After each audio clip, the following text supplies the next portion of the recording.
পরবর্তী সময়ে তিনি উচ্চশিক্ষার গুরুত্বপূর্ণ কেন্দ্র নাজাফ ও কুমে পড়াশোনা চালিয়ে যান।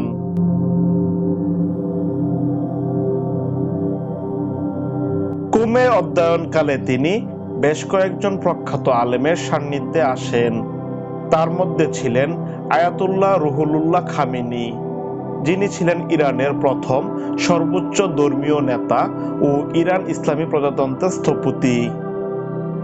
আয়াতুল্লাহ রুহুল্লাহ খামেনি শাহবিরোধী অবস্থানের কারণে তরুণ ধর্মীয় শিক্ষার্থীদের কাছে বিশেষভাবে জনপ্রিয় ছিলেন।